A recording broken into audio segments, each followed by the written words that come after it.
इंदसदवंदियाणं तिहुवणहिदमधुरविसदवकाणम् अन्तातीतगुणाणं नमो जिनाणं जिदभवाणं। कुंदकुंदाचार्य भगवान की जय।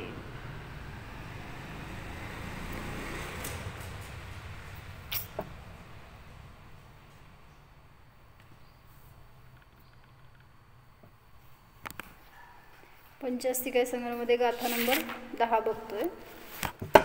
दवं सल्लखणीयं उपादवयदुवत्त संजुत्तं गुणपज्जयासयं वाजं तं भण्णन्ति सौवण्णू। सत ज्याचं लक्षण आहे त्याला द्रव्य म्हणतात, उत्पादवय ध्रुवाने जे संयुक्त आहे त्याला द्रव्य म्हणतात, आणि गुणपर्यायाने सहित आहे किंवा गुणपर्यायाचा आश्रय रूप जे आहे त्याला द्रव्य म्हणतात, असं सर्वज्ञांनी सांगितलेलं आहे। इथपर्यंत बघितलं होतं आपण। तर जे उत्पादवे ध्रुव हे लक्षण सांगितलं त्याच्याबद्दल विशेष बघत होतो। अजून त्यांनी गुणपर्याय रूप आहे हे पण सांगतायत, पण जरासं मला उत्पादवे ध्रुवावर अजून थोडंसं लावायचं होतं। उत्पादवे ध्रुववालं जे आहे ते द्रव्य आहे असं सांगितलं आहे। तर हे लक्षण म्हणजे काय म्हणायचं, सिद्धांत आहे हा एक। प्रत्येक द्रव्यामध्ये उत्पादवे ध्रुव प्रतिसमयाला आहेच, जर नसेल तर त्या द्रव्याचा नाश होतो, हे बघितलं आपण। म्हणून सत हे सुद्धा द्रव्याचं लक्षण सांगितलं। द्रव्य कसं आहे, सतरूप आहे, म्हणजे जरी उत्पादवे चालू आहे तरी सुद्धा द्रव्य सत आहे। मग त्यामध्ये द्रव्य सत आहे, गुण सत आहे, पर्याय सत आहे। हे एक बघितलं होतं आपण की सद्द्रव्य लक्षणम म्हणायचं का द्रव्य सत गुण सत पर्याय सत म्हणायचं, काय सांगितलं होतं त्या दिवशी?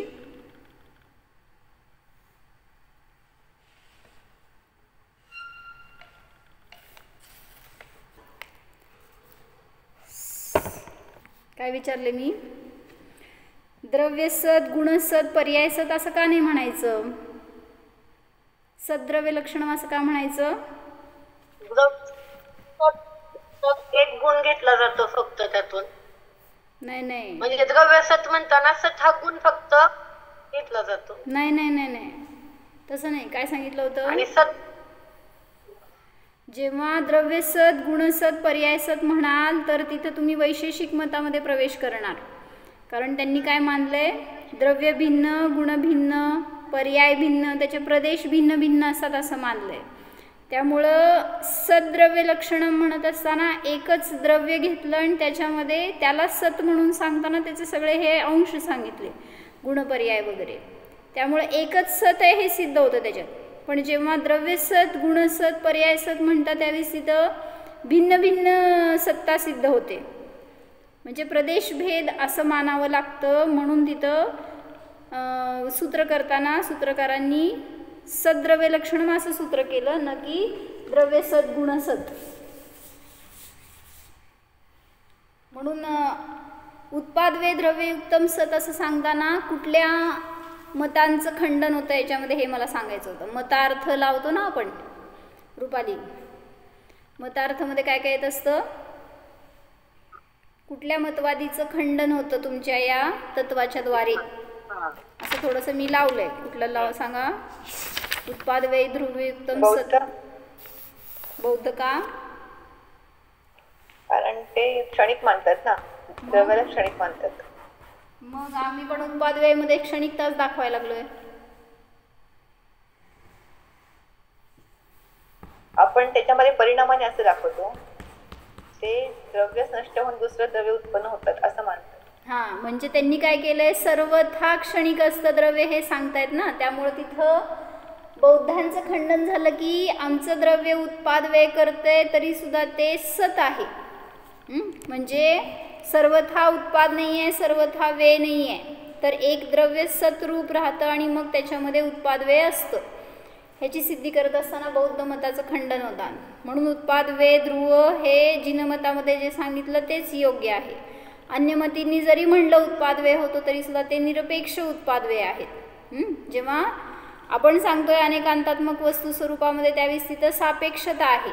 एकाचा उत्पाद झाला तर दुसऱ्याचा व्यय आहे, एकाचा व्यय झाला तर दुसऱ्याचा उत्पाद आहे, आणि त्याच्यामध्ये सत असं कॉन्स्टंट एक वस्तू आहे.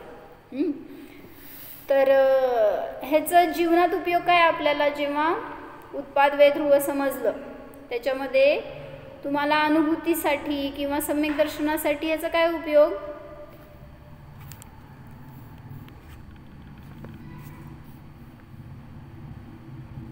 काय उत्पाद व्ययामध्ये गोष्ट कॉन्स्टंट द्रव्य आहे म्हणून मग आपला कधी नाश होत नाही आणि आपण मिथ्यात्व. नाही, मला असं सांगायचंय की मिथ्यात्वाचा व्यय झाला, सम्यक दर्शनाचा उत्पाद झाला. कधी झाला? त्याच समयामध्ये झाला हे सांगायचं आहे. म्हणजे ज्या समयात सम्यक दर्शनाची प्राप्ती झाली म्हणजे शुद्धोपयोग प्रगट झाला त्याच समयामध्ये मिथ्यात्वाचा व्यय झाला दर्शन मोहाचा आणि सम्यक दर्शनाचा उत्पाद झाला. आणि तिथं कॉन्स्टंट काय आहे? हो, ध्रुवरूप आत्मा, जो त्याचा आधार आहे. म्हणजे मिथ्यात्वाचा पण आधार आहे तो द्रव्य आहे आणि सम्यक दर्शन प्रगट झालं तरी सुद्धा द्रव्य कॉन्स्टंट आहे. मग आहे रूपाने जो राहतो तो ध्रुव आत्मा आहेच दोन्ही पर्यायामध्ये. त्यामुळे उत्पाद आणि व्यय होत आहे. तर असं समजू नका सम्यक दर्शनाचा उत्पाद झालाय तर त्याचा व्यय होणार नाही. म्हणजे सम्यक दर्शन सुद्धा पर्याय आहे, त्याचा सुद्धा व्यय होऊ शकतो आणि मिथ्यात्वाचा उत्पाद होऊ शकतो. म्हणून सांगितलं काय, बौद्ध मतांचं खंडन झालं की सर्वथा क्षणिक मानतात, द्रव्य सर्वथा परिणमन स्वभावी आहे असं मानतात, तर ध्रुव अंश सुद्धा मानायला हवा. ह्याच्यासाठी हे सूत्र त्यांना उपयोगी आहे. म्हणजे बौद्ध मताचं खंडन याच्याद्वारे होतं. अजून कोणाचं खंडन होतं?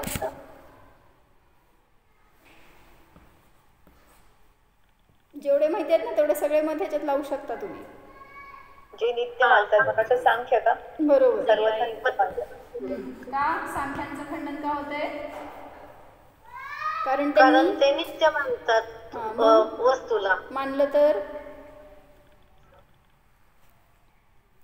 मानू देत ना, मग काय झालं? तुम्ही पण नित्य मानताच की. तसं नाही, नित्य आहे म्हटल्यावर मग पाहिजे ना, मिथ्यात्व नष्ट होणार नाही, सम्यक्त्व प्राप्त होणार नाही. कसं सांगायचं असतं बेटा? जैनमती आहे ना तुम्ही, कसं सांगायचं? कथंचित. जेव्हा त्यांनी नित्य मानतात तुम्ही पण नित्य मानता तर एवढ्या एका शब्दामध्ये म्यूट व्हायला पाहिजे अन्यमतवादींनी. काय? जिनमतींनी सांगितलं कथंचित वस्तू व्यवस्था मानली आहे. कथंचित नित्य आहे, कथंचित अनित्य आहे. सर्वथा नित्य नाही, सर्वथा नित्य नाही. म्हणून सांख्य मताचं खंडन कसं होतं या सूत्रातून? उत्पादव्यय द्रव्ययुक्तम सतमध्ये तर द्रव्य हे सर्वथा नित्य नाही तर परिणमनशील आहे आणि त्यांनी सर्वथा अपरिणामी मानलं. म्हणून त्या सूत्राच्या द्वारे किंवा या लक्षणाच्या द्वारे त्या मताचं खंडन झालं की द्रव्य स्थिर पण आहे आणि परिणमन पण करते, म्हणजे उत्पादव्यय सुद्धा त्याच्यामध्ये चालू आहे. अजून वैशेषिक मताचं खंडन झालं. कसं काय मानतात वैशेषिक रूपाली? वेगवेगळं मानतात ना. म्हणजे काय म्हणायचं? पुरुष पदार्थ असं काहीतरी. अरे ते जे पुरुष आणि प्राकृती सांख्य मतवादीमध्ये येते. गुण पर्यायवर ह्याच्यावर तुम्ही सांगितलेलं की वैशेषिक मताचं खंडन होतं. काय लिहिलं का तू? गुण आणि काय लिहिलंस का? ते लिहिलेलं असेल तर मग समजेल तुला काय मत आहे त्यांचं. वैशेषिक काय म्हणतात रुपाली? काय आळंदकरांची शिष्य आहे तुम्ही? आळंदकरांनी किती वेळा सांगितलं हे 3 मत तर त्यांचे फेवरेट आहेत, तेवढ्यात तर सगळं घटवतात ते.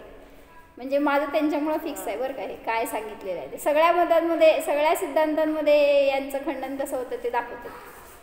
वैशेषिक मतवादी प्रदेशभेद मानतात, एवढं ठोस करा आपल्यासाठी. काय हे बौद्ध मतवादी काय म्हणायचं? क्षणिकवादी आहेत. क्षणिक मानतात. सर्वथा क्षणिक मानतात. नंतर सांख्य आहेत ते कुटस्थ नित्य आहेत, नित्यवादी आहेत, सर्वथा नित्य मानतात. आणि हे सगळं मानतात द्रव्य गुण पर्याय, पण प्रदेश भेद मानतात. त्याच्यामध्ये द्रव्याचे प्रदेश भिन्न, गुणाचे प्रदेश भिन्न आणि पर्यायाचे प्रदेश भिन्न मानतात. त्यामुळं असं सिद्धी होणार नाही, कारण सापेक्षता पाहिजे. द्रव्ये हे गुण कोणाचे आहेत, ही पर्याय कोणाची आहे, जर त्यामध्ये आधार नसेल माहिती, सापेक्षता नसेल, तर ते कोणाचे पण म्हणायला लागेल. जसं त्यांनी मानलं काय, आत्मा एकीकडे आहे, ज्ञान दुसरीकडे आहे, ज्ञान येऊन समवायांनी जोडलं जातं आत्म्याशी. मग ते कोणाचं ज्ञान, कसलं ज्ञान, हे काय नाही. मग असं तर सिद्धी होत नाही. म्हणून सांगितलं वैशेषिक मताचं सुद्धा इथं खंडन होतं. जेव्हा उत्पाद वे ध्रुव सांगतो, मग तोच द्रव्य आहे, त्याच्याच पर्यायाचा उत्पाद झालाय, वे झालाय, हे समजलं तर ते वेगळे वेगळे आहेत असं ह्याचं खंडन होणार. म्हणजे उत्पाद कुठून तरी आलाय, वे कुठून तरी आलाय असं नाही आहे, त्याच द्रव्यामध्ये चालू आहे हे परिणाम, हे सांगितलं. समजलंय? पुढं अजून कोणा काय म्हणते तो? हां, नैयायिक काय म्हणतात? नैयायिक पण यांचंच एक टाईप आहे. नाही, वैशेषिक नैयायिक थोडंसं समानता आहे त्यांच्यामध्ये. म्हणजे आता त्यांचं मत काढून बघावं लागेल. आता मीमांसक, नैयायिक हे सगळे असे याच्यामध्ये येतात. म्हणजे तर अजून कोणाचं खंडन होतं इथं? मी सांगते, तुम्ही कसं सांगायचं. ईश्वरवादी आपण काय बघतोय, द्रव्याचं लक्षण सांगितलंय, उत्पाद वे द्रव्ययुक्तम सत. मग हे लक्षण जे सांगितलं अनेकांत मतामध्ये, तर त्यांनी विचारतात की त्याच्याद्वारे अन्य मताचं कोणाचं खंडन होतं, का मत सांगितलं, हे का, हे हा सिद्धांत का सांगितला, अन्य काय काय मत आहेत ज्यांचं की ह्याच्याद्वारे खंडन होतं. सांगा, ईश्वरवादाचं खंडन कसं होतं?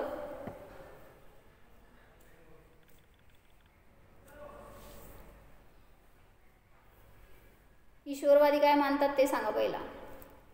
डोक्याला हात लावून बसल्यावर कसं कळायचं? सगळं काही ईश्वराने बनवलेलं आहे, ईश्वर नष्ट करतो. हां, बरोबर. ईश्वराला कर्ता मानतात ते. काय म्हणले रुपाली? ईश्वर हा सृष्टीचा कर्ता आहे असं मानतात. मग म्हणून सांगतायत काय, ईश्वर हे कर्ता नाही आहे. म्हणजे तुमचं सूत्र काय आहे, उत्पाद वे द्रव्ययुक्तम सत. मग द्रव्य सत आहे, असं नाही आहे की त्याला कोणीतरी बनवलं. मग जे सत असतं ते अनादिनिधन असतं, त्याचा कोणी कर्ता नसतो.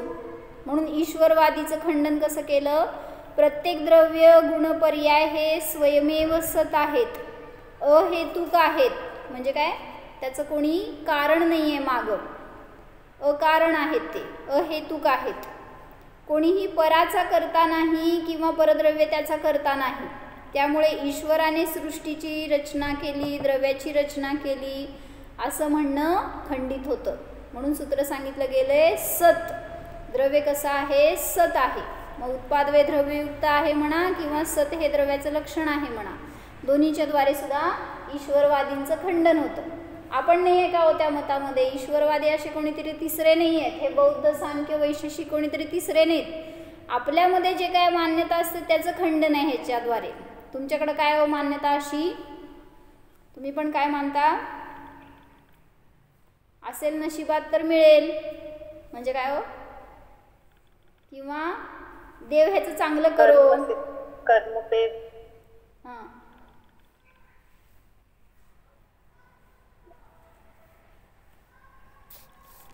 तर ईश्वरवादींनी काय सांगितलं की कोणी विश्वामध्ये अशी कुठली वस्तू नाही आहे जी ईश्वरकृत नसेल. म्हणजे सगळ्या गोष्टी ईश्वरकृत आहेत असं त्यांची मान्यता आहे, पण असं तर नाही. म्हणून त्याचं खंडन करण्यासाठी सांगितलं की द्रव्य स्वभावाने स्वतः आहे, त्याचा कोणी करता धरता नाही. अजून कोणाचं खंडन होतं हो?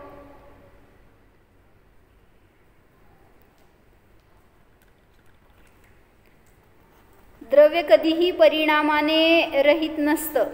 परिणाम कधीही द्रव्याने रहित नसतात. म्हणजे आता इथं ते सांख्य आणि बौद्ध आहेत ना, ह्यांच्याच टाईपमध्ये एक मत त्याचं खंडन होतं की द्रव्य अपरिणामी आहे म्हणणार किंवा सर्वथा परिणमनशील आहे म्हणणार. म्हणजे ॲक्च्युली इथंच येतं ते की क्षणिक मतवादीमध्ये परिणामी मानलं सर्वथा तरी चुकलं आणि अपरिणामी मानलं तरी चुकलं. म्हणून असं वस्तूचं स्वरूप नाही. पुढं सांगितलं अजून कुठल्या मताचं खंडन होतं तर कर्तृत्ववाद जो सांगितला गेला. म्हणजे काय, सर्व प्रकारच्या कर्तृत्ववादाचे यामध्ये खंडन होते. कारण द्रव्य आणि पर्याय, द्रव्यगुण पर्याय हे सर्व स्वभावाने आहेत, अकृत्रिम आहेत. त्याचा कोणी करता आवाज येत नाही ते आवाज कट येतोय आवाज. तर कर्तृत्ववाद म्हणजे ज्यांनी कोणी करता मानलं द्रव्याला, तर त्या सगळ्या मतवादींचं पण ह्याच्यामध्ये खंडन होतं. कारण द्रव्य आणि पर्याय हे स्वाभाविक आहेत, अकृत्रिम आहेत. पुढं सांगितलं कोणतीही वस्तू परावर विसंबून नाही. तसेच पर्याय सुद्धा सांगितलं पराच्या आश्रयाने उत्पन्न होत नाही. म्हणजे जसं द्रव्य निरपेक्ष आहे तसं गुण निरपेक्ष आहे, तसंच पर्याय सुद्धा निरपेक्ष आहे. म्हणजे परद्रव्याची वगैरे तिथं अपेक्षा नाही, उपादानाच्या अपेक्षेने म्हणा किंवा निश्चयाच्या अपेक्षेने. द्रव्य कसं आहे म्हणजे आपण म्हणतो ना आता की तुम्ही मनुष्य झाला, कोणामुळं झाला हो? सगळीकडं आपलं आपलं कर्तृत्व आपल्यामध्ये आहे, परद्रव्य कोणी आपला करता नाही. त्यामुळं पराचं त्याच्यामध्ये काय हस्तक्षेप नाही, कोणी तुम्हाला तुमचं परिणमन करवलेलं नाही. म्हणून तुम्ही कोणावर विसंबून नाही हे सांगालेत. म्हणजे तुमचं परिणमन तुमच्या अधीन आहे, दुसऱ्याच्या अधीन नाही. इथंपर्यंत जाऊन सांगितलं की इवन तुम्ही सुद्धा तुमच्या पर्यायाचे करता नाहीत. असं का? आपली पर्याय सुद्धा आपल्या अधीन नाही आहे. म्हणजे आपण पाहिजे तशी पर्याय उत्पन्न करू शकत नाही. जे काय उत्पाद व्यय होणार आहे ते नियत आहे. पर्याय जी काय उत्पन्न होणार नष्ट होणार ती त्याच्या स्वभावाने. म्हणजे काय म्हणायचं, मला सुखाची पर्याय पाहिजे, दुःख नको आहे. काय दुःख पाहिजे, दुःख नको आहे, सुखच पाहिजे असं म्हणलं तर किती पर्याय ती उत्पन्न करू शकतो आपण. आपण स्वतः सुखरूप पर्याय आणू शकत नाही. जर असेल त्या पर्यायामध्ये खचित तसं तर मिळणार, अन्यथा नाही. म्हणून सांगतायत की पर्यायाचं सुद्धा मी करता नाही. तर माझा एक प्रश्न आहे, आहेत ना सगळे समोर माझ्या? प्रश्न काय आहे? आता मी काय सांगितलं की मी पर्यायाचा सुद्धा करता नाही. काय सांगितलं? प्रश्न विचारलाय की जर पर्यायाचा सुद्धा करता मी नाही असं म्हणलं तर कोणी पुरुषार्थच करणार नाही. इथे सांगताय तुम्ही की उत्पादवे द्रव्ययुक्त सत असतं असं जे सांगितलं लक्षण, तर ती पर्याय आहे ती स्वयमेव उत्पन्न होणार आहे, नष्ट होणार आहे असं म्हणलं. सिद्धांत हा आहे. मग मी पर्यायाला उत्पन्न करणारा नाही, पर्यायाचा करता मी नाही असं मानलं तर कोणी पुरुषार्थ करणार नाही, पुरुषार्थाचा लोप होईल, दैववादाचा प्रसंग येईल. दैव म्हणजे काय? नशीब म्हणता ना तुम्ही. दैव म्हणा, नशीब म्हणा किंवा काय म्हणायचं, भाग्य म्हणा, लक म्हणा. मग दैववादाचा प्रसंग येईल असं प्रश्न विचारला कोणी, तर उत्तर काय दिलं? असं होणार नाही. पर्याय आपापल्या स्वकालामध्ये होते. जी पर्याय आत्ता उत्पन्न होणार आहे ती आत्ताच होणार. त्याला तुम्ही काल नाही आणू शकत, उद्या नाही ढकलू शकत. आज कुठला वार आहे? आज वार गुरुवार आहे का? कुठला वार आहे? मंगळवार आहे. मग आजचा मंगळवार आहे, त्याला मागं ढकला किंवा उद्या आणा नाही करू शकत. म्हणजे आजचा दिवस, आजची वेळ आत्ताच येणार आहे, आत्ताचा पर्याय आत्ताच उत्पन्न होणार. प्रत्येक पर्यायाशी स्वकालामध्ये नियत आहे, त्यामध्ये कोणी फेरफार करणारा नाही. म्हणजे कोणी मागं पुढं करू शकत नाही. पण वस्तुव्यवस्था समजून पुरुषार्थाचे कार्य द्रव्य सन्मुख सुरू झाले. म्हणजे मला समजलं वस्तुव्यवस्था की जर मी पुरुषार्थ करणार तर कार्य घडणार आहे, पण ते त्याच्या योग्यतेने घडलं, मी केलं असं पण नाही. मग जेव्हा हे समजलं त्यावेळेस तिथं सांगितलं पर्यायावरून दृष्टी हटली. म्हणजे पर्यायाला मला प्रगट करायचंय हे भाव नकोत, पुरुषार्थ मला स्वभावामध्ये करायचंय. तिथं बहिरंगात पर्याय ती प्रगट होणार आहे. ध्रुवावर दृष्टी केल्याने पर्यायात योग्य पुरुषार्थ सहज घडतोच. म्हणजे तुम्हाला द्रव्य विषय करायचं आहे, पर्यायाला विषय करायचं नाही आहे. पर्यायामध्ये ती शुद्धी किंवा अशुद्धी प्रगट होणारच. ती पर्याय देखील स्वकाळामध्ये सत आहे. प्रत्येक पर्याय जी एकानंतर एक उत्पन्न होणार आहे ती स्वकालामध्ये सत आहे. म्हणजे आत्ता येणार आहे तर त्याला तुम्ही बदलू शकत नाही. म्हणजे समजा कोणाचं तर ॲक्सिडेंट झालं, आपण काय म्हणतो, उगीच गेला, नाही गेला असतं तर झालं नसतं, कसं म्हणतो का नाही. किंवा कोणाला तरी काय संकट आलं, चोरी झाली किंवा कोणीतरी पकडलं, रस्त्यावरनं चाललं होतं आणि तिथं ट्रॅफिक पोलीस होता आणि तुमच्याकडे लायसन्स नव्हतं, काय झालं, काय म्हणतो आपण, उगीच इकडून गेलो तिकडून गेलो असतं तर पकडला नसता तो. म्हणजे तुम्ही काय केला हो, त्या पर्यायाला बदलण्याचा प्रयत्न केला, विचार केला. आणि मग त्याच निमित्तामध्ये आपण काय केलं, नुसतं त्या पर्यायाला विरोध नाही केला, त्याच्या पुढं सांगितलं की अनेकांतमयी जिनशासनाचा विरोध झाला, सर्वज्ञांच्या केवल ज्ञानाचा विरोध झाला, जी वस्तुव्यवस्था किंवा जी पर्याय जेव्हा घडणार आहेत तेव्हा घडणारे या मताचा विरोध झाला. म्हणून पर्यायामध्ये आपण काही हस्तक्षेप करू शकत नाही. ती त्या त्या काळामध्येच सत आहे, त्याच काळामध्ये उदयाला येणार. दैव हे भूतकाळासाठी लावले जाते आणि वर्तमान काळ व भावी काळासाठी पुरुषार्थ लावला जातो.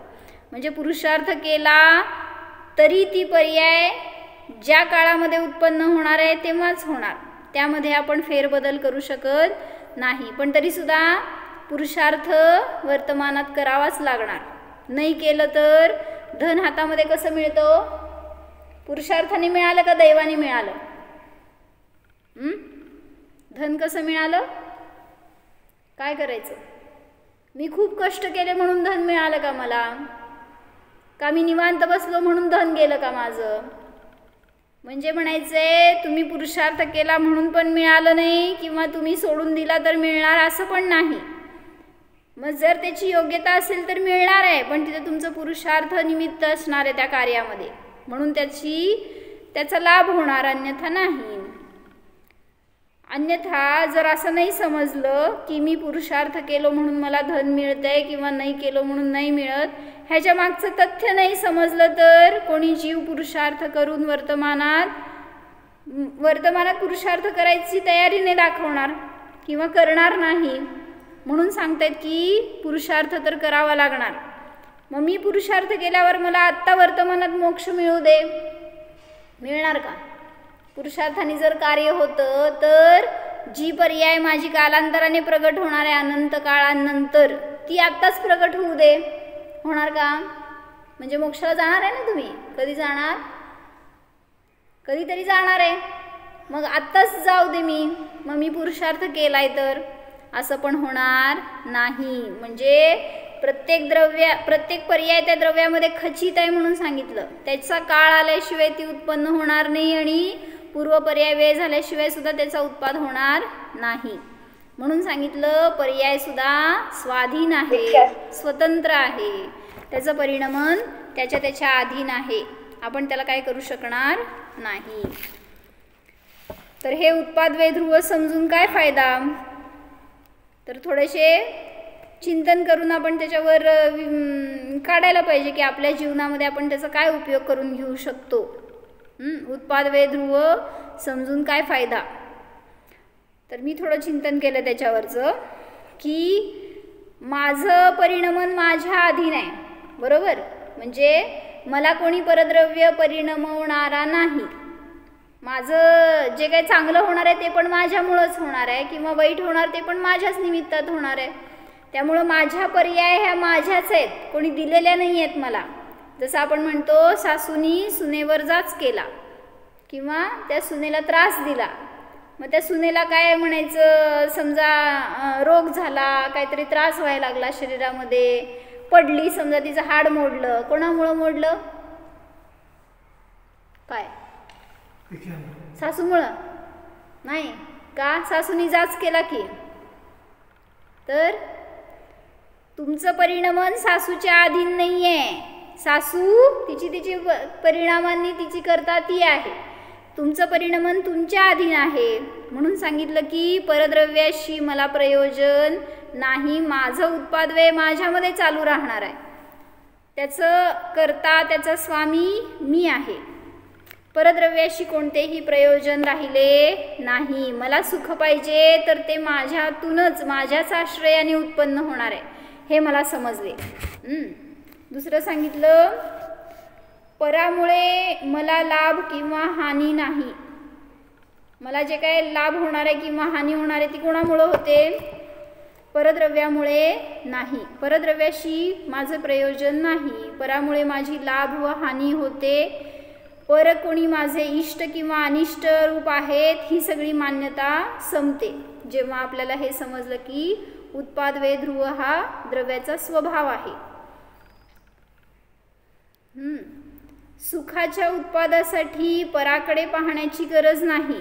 माझी सुख पर्याय माझ्यामध्ये सत आहे, योग्य वेळी ती प्रगट होणारच. काय कळलं?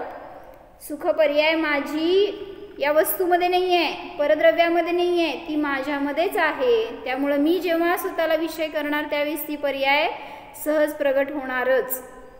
पुढं सांगितलं, जेव्हा हे समजलं की उत्पादव्यय ध्रुव माझ्यामध्ये आहे, माझं सुख माझ्यामध्ये, दुःख माझ्यामध्ये आहे, तर पराला दोष देण्याची प्रवृत्ती थांबली. म्हणजे मी कोणाला दोष देणार नाही, कारण जो काही त्रास होतोय, दुःख होते, त्यामध्ये पराचा काहीही दोष नाही. ती दुःखरूप पर्याय सुद्धा माझ्यामध्ये स्वयमेव सत आहे, त्या पर्यायाचं सुद्धा करता बाहेर कोणी नाही, ती स्वकाळामध्ये सतच आहे. पुढं सांगितलं, मोक्ष पर्यायाच्या उत्पादाची किंवा संसार भ्रमणाच्या व्ययाची आकुलता सुद्धा नष्ट होते.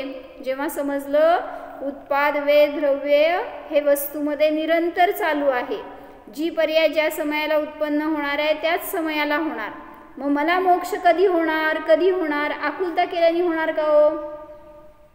मोक्षाची पर्याय सुद्धा सत आहे, जेव्हा उदयाला येणार तेव्हाच ते मोक्ष प्राप्त होणार आणि संसाराचा व्यय होणार. म्हणून आकुलता नष्ट झाली, कारण केवळ ज्ञान पर्याय असो किंवा सिद्ध पर्याय असो स्वयमेव सत आहेत.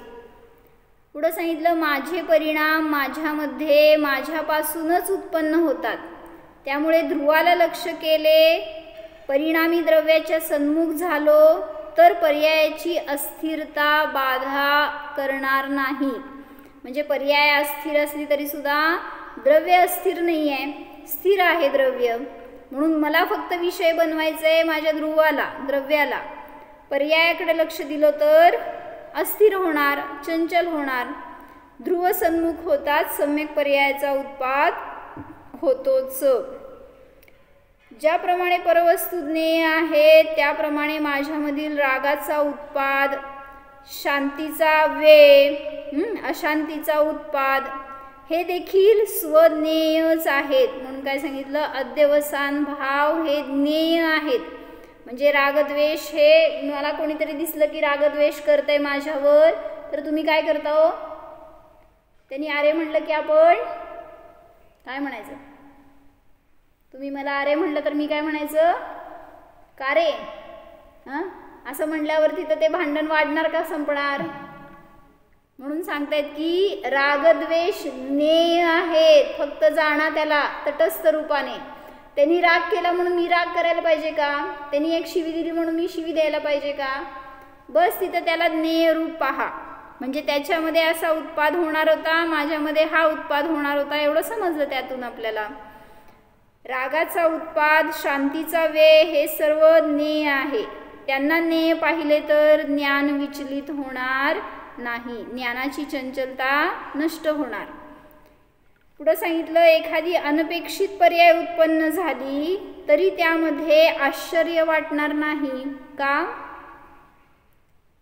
काहीतरीच घडलं असं अचानक काहीतरी घडलं असं आपण म्हणतो, तरी सुद्धा कोणाला तरी हार्ट अटॅक आला, अचानक आला म्हणतो ना आपण. ॲक्च्युली ती पण पर्याय नियत आहे, सत आहे. या समयाला तुम्हाला हा त्रास होणार होता, झाला. जसं अचानक कोणाचं तरी अंत झाला आपण म्हणतो, अचानक होतो का हो? त्याचं तेवढं आयुकर्म होतं, त्याच्या त्या पर्यायामध्ये मृत्यू निश्चित होता, त्यामुळं ती पर्याय तिथं सत होतीच त्या द्रव्यामध्ये. म्हणून अनपेक्षित पर्याय उत्पन्न झाली तरी त्यामध्ये आश्चर्य वाटणार नाही, कारण पर्यायाचा स्वभाव समजला की ती क्रमनियत आहे. अनहोनी कधीच घडत नसते. अनहोनी ना होसी जग में काहे होत अधीरा रे म्हणतो ना आपण. अनहोनी घडत नसते, जे काय घडणार आहे ते नियत आहे. पुढं समजलं माझं उत्पादवे माझ्या अधीन आहे, तर कर्म मला फिरवतात, दुःख देतात, ही मान्यता सुद्धा नष्ट झाली. कारण कर्माचे कार्य कर्मात आहे, माझे कार्य माझ्यात आहे. म्हणून सगळं उत्पादवे समजून काय फायदा आपल्याला?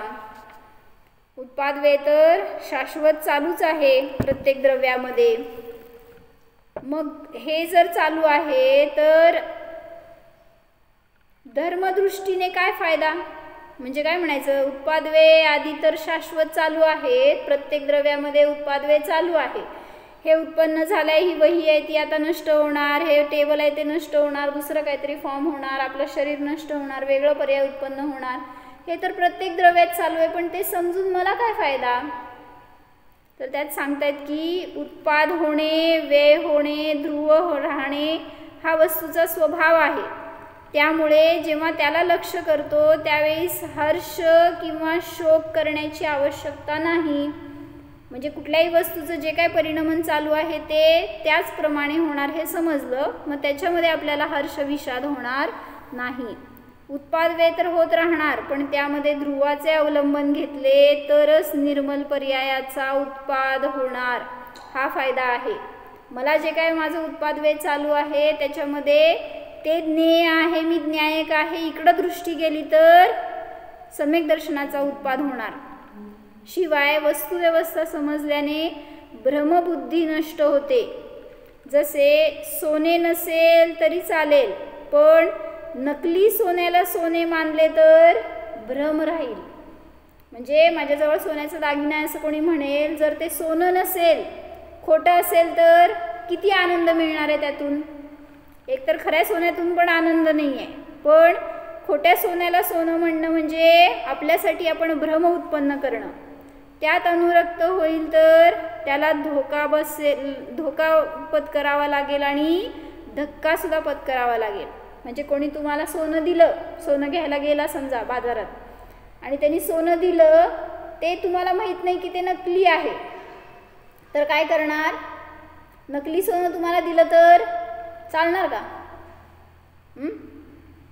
नकली सोनं नाही चालणार मला.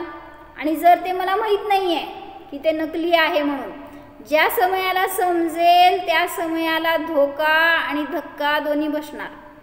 म्हणून सांगतायत की सगळे भ्रम नष्ट करायसाठी समीचीन वस्तुव्यवस्था समजून घेणं आवश्यक आहे. आत्मस्वरूपाविषयी भ्रम नष्ट करण्यासाठीच हे वस्तूचे स्वरूप वर्णन करून सांगितले. म्हणजे प्रत्येक द्रव्यामध्ये उत्पाद व्यय चालू आहे, तर आपल्यामध्ये सुद्धा सुखाची पर्याय उत्पन्न झाली, दुःखाचा व्यय झाला, त्यामध्ये ध्रुव आत्मा कॉन्स्टंट आहे, त्याला विषय केला तर अनंत काळापर्यंत सुख भोगू शकतो. म्हणून स्वतःला विषय करून जाणा. हो,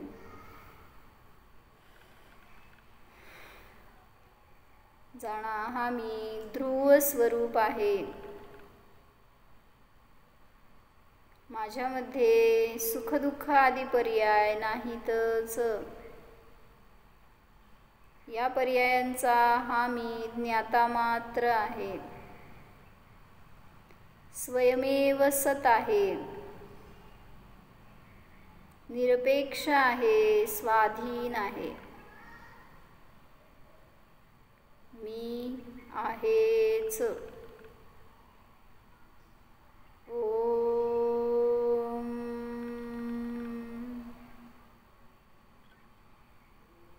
विसर्जन. नमो हरी.